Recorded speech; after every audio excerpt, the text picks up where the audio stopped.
প্রতিষ্ঠা হওয়ার পর থেকেই জগন্নাথ বিশ্ববিদ্যালয় বৈষম্যের শিকার হচ্ছে। ঢাকা বিশ্ববিদ্যালয়, মহেন্দ্র বিশ্ববিদ্যালয় হল আছে, তাদের বিশাল বড় বাজেট 900 কোটি টাকা, আর আমার 150 কোটি টাকা। আমার ছাত্র সংখ্যা তাদের অর্ধেক হলে আমার তো 450 কোটি টাকা পাওয়ার কথা। যখনই বাজেট পাঠানো হয় তখনই ইউজিসি কে বলে দেওয়া হয় 10%-এর 5%, 10%-এর বেশি বাড়ানো যাবে না। এটা কোনো বাস্তবতা না।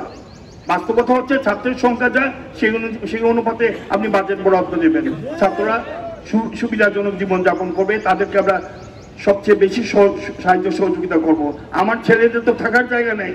ঢাকা বিশ্ববিদ্যালয়ে প্রচুর হল আছে, জাহাঙ্গীরনগর বিশ্ববিদ্যালয় হল আছে, হলে ছেলেরা থাকে, মেয়েরা থাকে। আমার মেয়েরা কোথায় থাকে, আমার ছেলেরা কোথায় থাকে? আমার মেয়েদের নামে মামলা হয়, তাদেরকে যে বাসায় উঠে সেই বাসাতে কদিন পরেই বলে বাসা ছেড়ে দিতে হবে, তাদের অগ্রিম আর দেওয়া হয় না। আর পুরান ঢাকায় অগ্রিম আকাশ তুল্য, কল্পনাতীত, মেয়েদেরকে এতটুকু দিয়ে উঠতে হয়, তারপর তাদেরকে আবার সেই টাকা না দিয়েই তাদেরকে উল্টো মামলা করা হয়, এমন নজির প্রত্যক্ষ।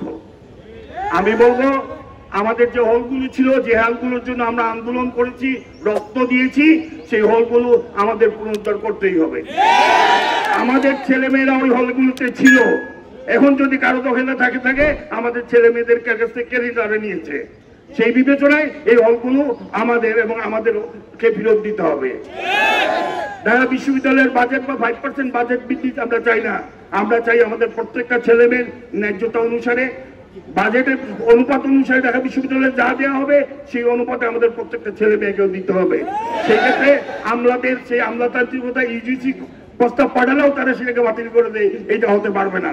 সুস্পষ্টভাবে বাজেটের ব্যাপারে ন্যায্যতা নিশ্চিত করতে হবে। প্রত্যেকটা বিশ্ববিদ্যালয়ে বাজেট বরাদ্দের ক্ষেত্রে ছাত্র সংখ্যার অনুপাতে বাজেট বরাদ্দ করতে হবে। এর আগে কত ছিল তার থেকে 5% বাড়িয়ে দেওয়া, সেখানে 900 কোটি হাজার, তার এমনিতেই বাজেট বাড়ে অনেক, আর আমার বাড়ে সামান্য। এই দিয়ে আমার ছেলে মেয়েদের প্রয়োজন মিটে না। আমি সুস্পষ্টভাবে বলবো, বর্তমান ক্ষমতাসীন যারা আছেন তাদেরকে অতীতের সেই সব খেলাধুলা, অতীতের সেই সব ঝামেলা ভুলে গিয়ে ন্যায্যতার দিকে যেতে হবে। আমাদের এই জগন্নাথ বিশ্ববিদ্যালয়ের এই জায়গা আমাদের থাকবে, আমাদের হলগুলো পুনরুদ্ধার করে দিতে হবে। আমাদের নতুন ক্যাম্পাস, আমাদের দ্বিতীয় ক্যাম্পাসকে সুসজ্জিত করে সেটাকে গবেষণার উপযোগী করতে হবে। আমরা কোনো অবস্থায় আমাদের মূল ক্যাম্পাস থেকে সরে যাব না। ঢাকা বিশ্ববিদ্যালয় এইসব ষড়যন্ত্র, এখান থেকে আমাদের তাড়ানোর যে প্রক্রিয়া সাবেক মিজান শুরু করেছিল, সেটা আমরা হতে দেব না। আমাদের এই ক্যাম্পাস আমাদেরই থাকবে।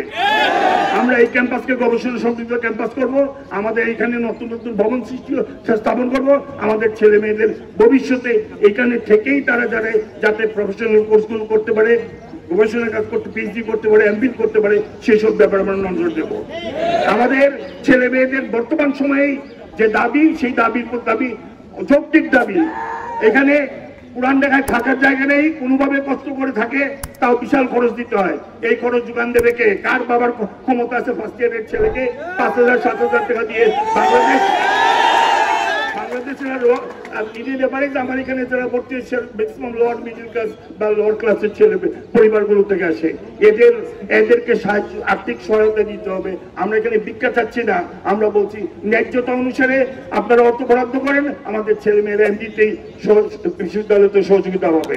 দ্রুত এই ব্যাপারে কার্যকর ব্যবস্থা গ্রহণের জন্য আমি বর্তমান প্রশাসনের প্রতি এবং সরকারের প্রতি দাবি জানাচ্ছি। ধন্যবাদ সবাইকে।